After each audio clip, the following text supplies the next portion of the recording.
Uy, kumusta kayo? Naisip nyo ba kung paano yung isang simpleng pagbili sa tindahan pwedeng maging simula ng isang matibay na samahan? Well, ngayon, yan ang pag-uusapan natin. Titingnan natin ang kwento ng pagbabago, mula sa pagiging simpleng tagabenta hanggang sa pagiging isang tunay na katuwang ng ating mga magsasaka. Tara, simulan natin!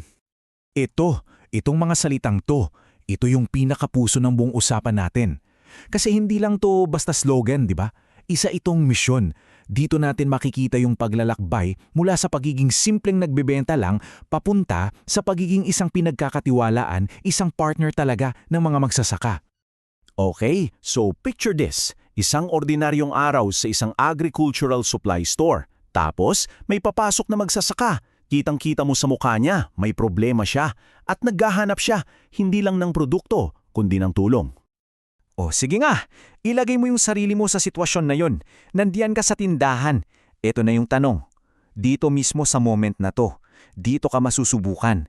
Kasi hindi lang to tanong tungkol sa benta eh. Isa itong napakalaking pagkakataon. Kasi yung tamang sagot mo dyan, yun yung magpapabago sa lahat. Yun yung magko-convert sa isang one-time buyer para maging isang suki. At doon mismo nagsisimula yung pag-level up ng role mo.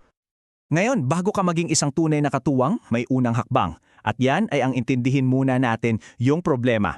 Kailangan nating kilalanin kung sino ba talaga yung kalaban ng mga magsasaka, yung mga peste, sumisira sa kanilang ani. At eto sila, yung apat na pangunahing kontrabida sa kwento. Nandyan yung mga insekto, yung mga damo o weeds na umaagaw sa sustansya, yung mga hindi natin nakikitang bakterya at fungi, at syempre, yung mga golden kohol na ubod ng takao. At itong numero na to, ito yung nagpapakita kung gaano kaseryoso yung laban. Yield loss. Ibig sabihin, yung posibleng mawala sa ani dahil sa peste, pwedeng umabot ng 100%. Grabe no? Isipin mo yun, posibleng lahat ng pinagpaguran mapunta lang sa wala. Ganyan kataas yung stakes. So dahil ganito kalaki yung panganib, kailangan natin ng sandata.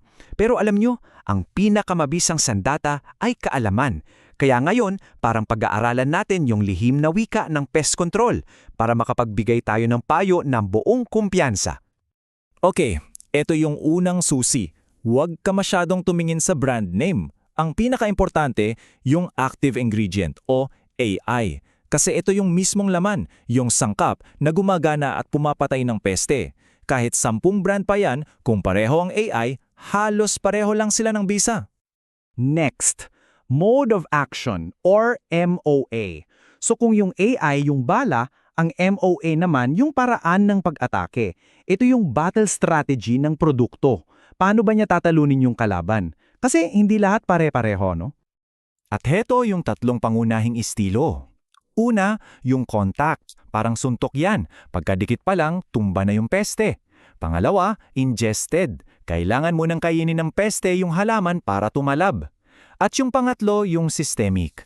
Ito yung medyo high-tech kasi yung buong halaman mismo nagiging sandata laban sa peste. Malinaw, di ba? Dito naman, parang namimili ka ng armas. Yung broad spectrum, parang shotgun. Maraming tatamaan, iba't ibang klase ng peste. Samantalang yung selective, parang sniper rifle. May iisang specific na target lang talaga. So, depende sa sitwasyon kung anong mas kailangan. Siyempre, mahalaga ring malaman kung paano ba ihahanda yung produkto. Itong mga letra na to, EC, WP, SC, GR, parang yan yung recipe, yung instructions. Sinasabi niyan kung paano mo gagamitin ng tama at ligtas yung produkto para makuha yung pinaka-epektibong resulta. So ayun, ngayong may alam na tayo tungkol sa kalaban at sa mga sandata, oras na para pagsama-samahin ng lahat niyan. Dito na mismo nangyayari yung totoong pagbabago, mula sa pagiging simpleng tindero papunta sa pagiging isang tunay na katuwang. Ang pinupunto rito, nababago na yung usapan nyo. Hindi na lang, anong brand ang meron ka? Ang usapan na, ano po ang problema at ano yung pinakamagandang solusyon para dyan? Kita nyo yung difference. Nagiging problem solver ka. Nagiging tagapayo. At ito yung pinakamahalagang resulta ng lahat ng ito. Dahil sa tamang payo, gumanda ang ani. At pag maganda ang ani, may siguradong pagkain sa mesa yung pamilya ng magsasaka. Isipin mo na lang yun, oh. Ganyan kalaki yung epekto at yung role na ginagampanan mo. So, yan yung cycle ng tagumpay. Yung kaalaman, lumilika ng value. Yung value, nagbubunga ng tiwala. At yung tiwala, yan yung pundasyon ng isang pangmatagalang samahan. Yun yung nagiging dahilan kung bakit babalik-balikan ka ng magsasaka. At dito, iiwan ko kayo sa tanong na to. Isipin nyo, hindi lang to sa larangan ng agrikultura, applicable to sa kahit anong propesyon. Anong kaalaman ng kailangan mong matutunan para ma-upgrade yung serbisyo mo at maging isa kang tunay at mahalagang partner sa mga taong tinutulungan mo? Magandang pag-isipan yan.